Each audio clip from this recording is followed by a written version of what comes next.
Walau terlihat sepele, gara-gara mendapatkan kiriman tinja dan sampah, militer Korea Selatan menyatakan akan memulai lagi aktivitas militer di sepanjang garis demokrasi dengan Korea Utara. Hal ini tentu akan semakin memperuncing hubungan kedua negara. Dan terkait hal ini, saya akan berbincang dengan pengamat hubungan internasional Universitas Padjadjaran, Teguh Reza Syah. Halo, selamat siang Pak Reza. Selamat siang, salam dari Bandung. Baik, Pak Reza, soal mengirim tinja dan juga sampah menggunakan balon, ini sebenarnya apa makna di balik ini? Apakah menurut analisa Anda sejarahnya memang sudah pernah dilakukan oleh kedua negara? Ini adalah resiko ya. Kedua negara itu kan sampai sekarang belum berdamai. Belum ada pernyataan damai atau menghentikan perang dari kedua negara ya. Saya mencoba melihat dari perspektif Korea Selatan dan juga Korea Utara ya. Kalau kita mengikuti cara berpikir Korea Selatan, Anda ini membahayakan saya. Anda itu punya nuklir dan Anda punya potensi menyerang kami semua. Jadi maksudnya negara-negara di Asia Timur ya. Tapi kalau kita melihat dari perspektif Korea Utara, mereka justru berpikir kami yang selama ini terzolimi oleh Anda, begitu kan? Anda terus-menerus menyiarkan berita memperburuk negara kami di dunia, Anda menjelek-jelekkan pemimpin besar kami, dan Anda terus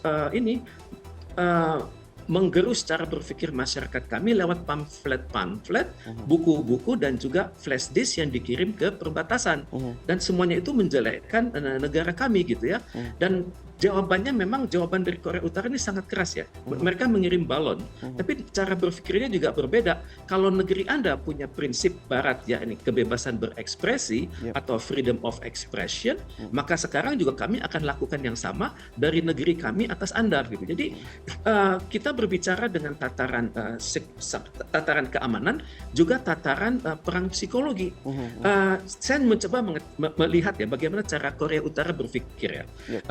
Beberapa hari silam, sekitar tanggal 25 Mei bulan lalu, itu Wakil Menteri Pertahanan Korea Utara yang namanya adalah Kim Kang-il itu mengatakan dalam sebuah dokumen resmi ya berjudul National Sovereignty, Security and Interest will be protected with strong power for self-defense. Jadi mereka menganggap bahwa apa yang dilakukan oleh Korea Selatan selama ini bersama Amerika Serikat itu sangat mengganggu ketahanan nasional mereka, dan mereka sudah mengidentifikasi adanya kegiatan spionase dilakukan oleh Amerika Serikat, misalnya dilakukan oleh 16 kali kegiatan mata-mata dilakukan oleh Angkatan Udara Amerika, misalnya lewat pesawat pengintai dengan seri RC-135S dan juga pesawat U-2 seri S 11 kali, dan semua itu dilakukan tanggal 13 Mei sampai 24 Mei. Kemudian berlanjut lagi pada saat yang sama dari jalur yang lain 20 Mei sampai 23 Mei. Jadi dalam pandangan Korea Utara, hal ini sangat mengganggu stabilitas mereka. Kemudian juga didukung oleh Amerika Serikat lewat drone seri RQ-4B. Itu saben hari begitu. Menurut pandangan Korea Utara, Anda memusuhi kami secara terus-menerus dengan frekuensi yang melebihi saat kita sedang perang tahun 50-an dulu. Jadi dalam pandangan Korea Utara ini sangat serius, dan mereka berpikir bahwa mereka juga tidak berhak mengendalikan masyarakat mereka yang mengekspresikan kecintaan rakyat kepada pemimpin mereka lewat pengiriman balon-balon tersebut. Dan konon kalau dari pihak Korea Utara, balon ini akan dikirim hingga sampai Seoul. Jadi kita berhadapan dengan situasi yang sangat pelik saat ini. Kalau begitu, memang kalau kita bisa analisa sendiri, apakah sebenarnya keinginan mereka untuk berdamai itu sebenarnya hanya omongan belaka atau seperti apa? Ini kan sebenarnya pembicaraan terkait dengan mereka ingin berdamai begitu dengan tidak melakukan aktivitas militer di perbatasan begitu. Ini kan sebenarnya sudah lama juga dilakukan.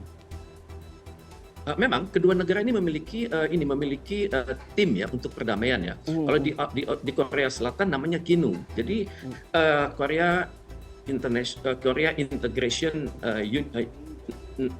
National gitu ya. Dan di Korea Utara juga ada ya kan. Tapi masalahnya sistem politik kedua negara itu sangat sulit dipertemukan. Misalnya Korea Utara menggunakan sistem ekonomi sosialis, sedangkan Korea Selatan kapitalis. Kemudian masing-masing mengklaim punya nuklir, tapi yang berani mengetes nuklir itu adalah Korea Utara, dan Korea Selatan konon juga punya, tapi masih level teoritis. Kemudian juga pemimpin mereka. Kalau Korea Selatan itu pemimpinnya sangat demokratis, tapi kalau Korea Utara pemimpinnya itu sangat sangat karismatis. Jadi kita berhadapan dengan kondisi yang sangat berbeda. Juga Korea Utara ini sangat sensitif sekarang. Ya. Mereka melihat segala bentuk kegiatan Amerika Serikat di semenanjung Korea itu membahayakan keutuhan nasional mereka. Pak Reza, jadi prinsip-prinsip penyatuan itu belum ada. Siap. Oke, Pak Reza, singkat saja. Jadi sebenarnya harus seperti apa ini untuk bisa membuat kedua negara ini damai kembali? Apakah negara-negara lain harus terlibat juga seperti halnya antara Palestina dan juga Israel begitu? Secara teori ada dua model ya. Pertama model model Vietnam Utara, Vietnam Selatan, di mana mereka berperang habis-habisan dan satu menang dan satu menguasai. Atau unifikasi dengan model Jerman. Pelan-pelan, sistematis dan tidak ikut campur kekuatan besar, dan mereka menciptakan suatu sistem politik yang dapat diterima. Kalau menurut Korea Utara itu mereka membentuk suatu pemerintahan baru dengan nama Koryo. Di mana Koryo ini terdiri dari prinsip-prinsip tidak saling memusuhi, kemudian saling menghargai budaya lama, kemudian juga tidak membahayakan negara-negara di sekitarnya, kemudian mereka saling menghargai tokoh-tokoh nasional mereka yang mengupayakan perdamaian di masa lalu.